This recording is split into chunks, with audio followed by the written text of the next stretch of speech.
El 15 de febrero de 2013 en Chelyabinsk, Rusia, un asteroide más pesado que la Torre Eiffel se estrelló contra la atmósfera y a 30 kilómetros sobre el suelo estalló.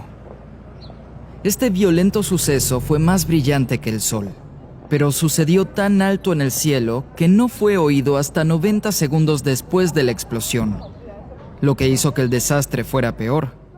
Hay muchos videos de personas diciendo: «Mira, ¿qué es eso?», al ver el rastro de humo en el cielo. «Oh, qué maravilloso». Y luego, cuando piensas que nada sucederá, la onda de choque golpea y estallan las ventanas. Miles fueron impactados por vidrios en el rostro y los ojos porque estaban mirando por la ventana. La onda de choque dañó miles de edificios y 1,500 personas resultaron heridas. Lo que hizo el incidente de Chelyabinsk un tanto embarazoso fue que ese mismo día, científicos habían predicho que un asteroide iba a pasar muy cerca de la Tierra. Y tenían razón. 16 horas después, un asteroide de tamaño similar, conocido como Duende, pasó a 27,000 kilómetros de la faz de la Tierra, más cerca de lo que se halla en los satélites en la órbita geosincrónica.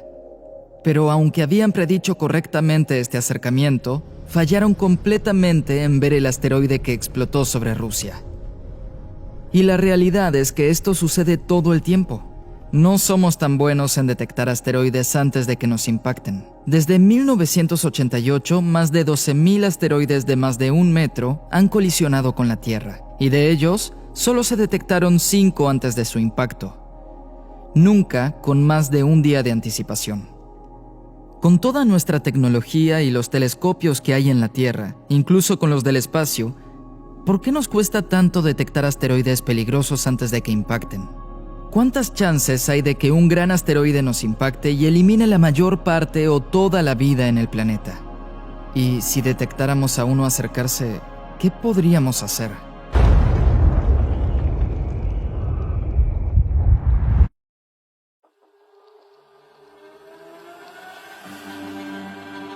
Los asteroides son restos de escombros de cuando se formó nuestro sistema solar.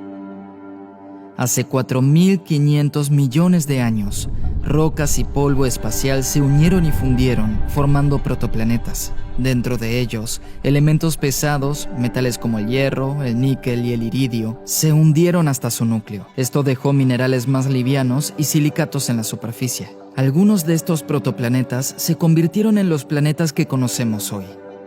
Pero muchos más fueron los que colisionaron entre ellos, partiéndose en pedazos.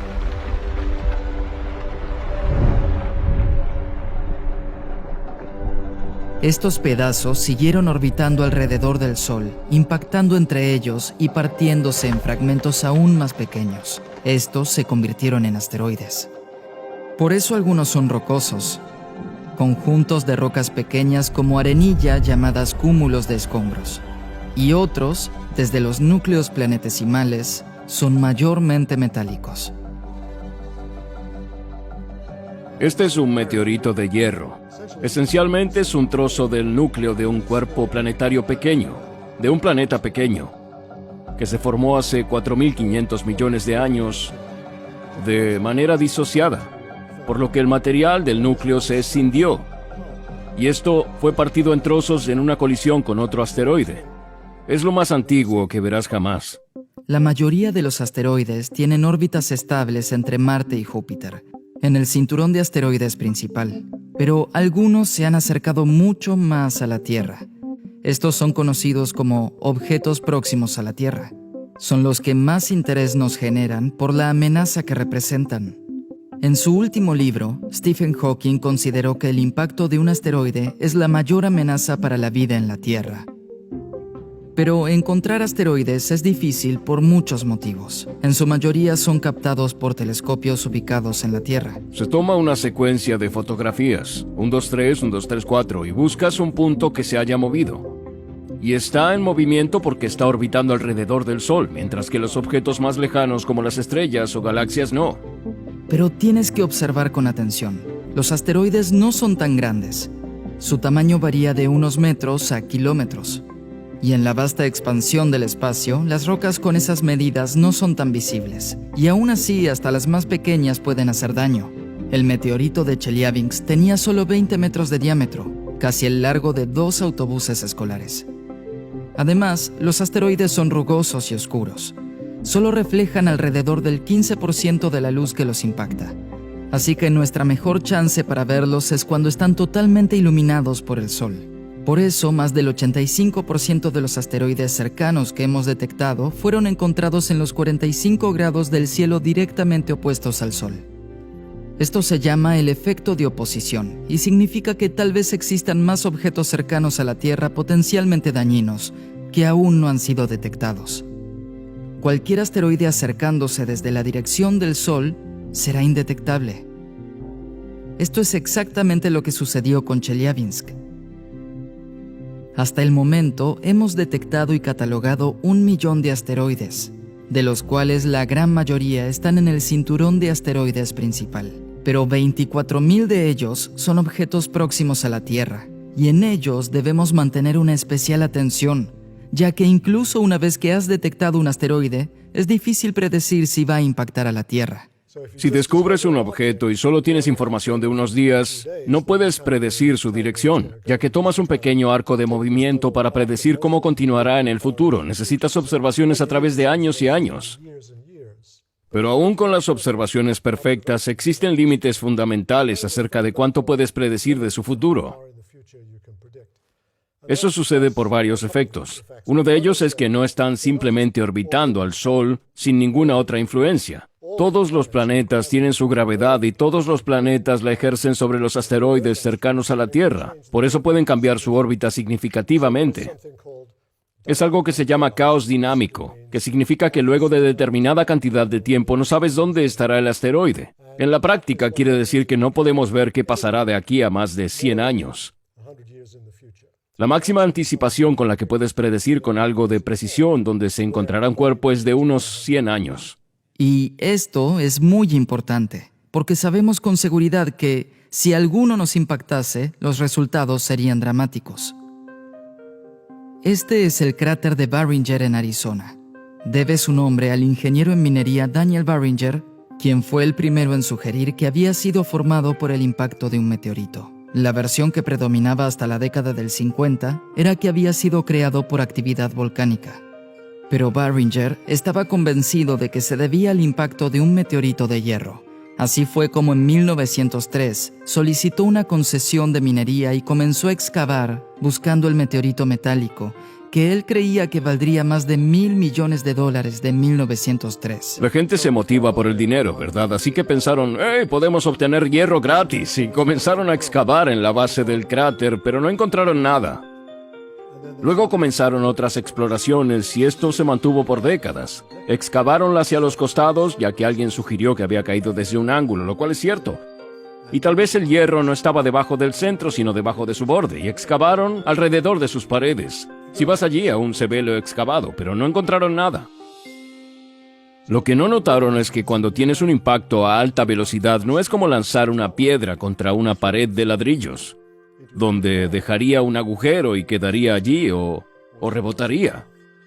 Es explosivo, es totalmente explosivo y la velocidad del proyectil alcanza unos 30 kilómetros por segundo. La energía cinética es tan alta como para pulverizar el proyectil. Lo convierte en gas. Y ese gas está súper caliente, y su presión es altísima, por lo que explota y genera un gran cráter. Por eso el proyectil deja de existir luego del impacto. Pueden sobrevivir pequeños trozos, pero del cuerpo de 50 metros no queda básicamente nada. Así que estaban buscando algo que no existía. Estuvo 27 años minando el cráter, excavando hasta una profundidad de más de 400 metros, pero lo que quería encontrar se había vaporizado con el impacto 50,000 años antes. El asteroide de 50 metros, no mucho más grande que el de Chelyabinsk, emitió una energía equivalente a 10 megatones de TNT. Eso es más de 600 veces la energía de la bomba de Hiroshima. Lo que más se parece a un impacto de meteorito es una enorme explosión nuclear.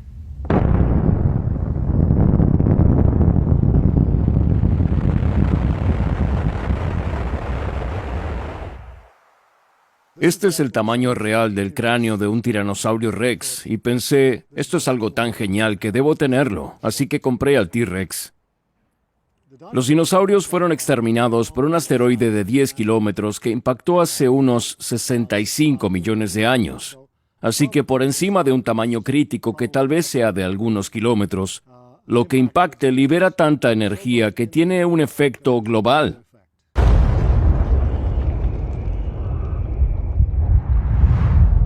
Así que esto genera una enorme cantidad de residuos en la trayectoria suborbital que se desplazan alrededor de la Tierra y luego vuelven a caer sobre la superficie, incluyendo el lado opuesto del planeta donde ocurrió el impacto. Lo que eso significa es que todo el cielo se llena de meteoritos en caída permanente. Así que imagina al cielo transformándose de un día despejado y tranquilo como hoy a uno rojo, caliente y brillante, como dentro de un horno eléctrico. Entonces el primer efecto de este impacto, además de la explosión inicial alrededor del lugar de la colisión, es el cielo convirtiéndose en una enorme fuente de calor, cocinando todo lo que se halle sobre el suelo. Así que básicamente fueron cocinados. Cocinados vivos. Cocinados vivos, mientras caminaban por ahí. Los únicos animales que tenían chances eran los que vivían en túneles debajo de la tierra o quizás en el agua, que podrían volver y resurgir sin tener que lidiar con los dinosaurios como mayor obstáculo. ¿Cuáles son las chances de que un asteroide de 10 kilómetros o más impacte con la Tierra? En tu vida, asumiendo que vivirás 100 años, impacta uno de 10 kilómetros como en el suceso de extinción KT cada 100 millones de años o algo así.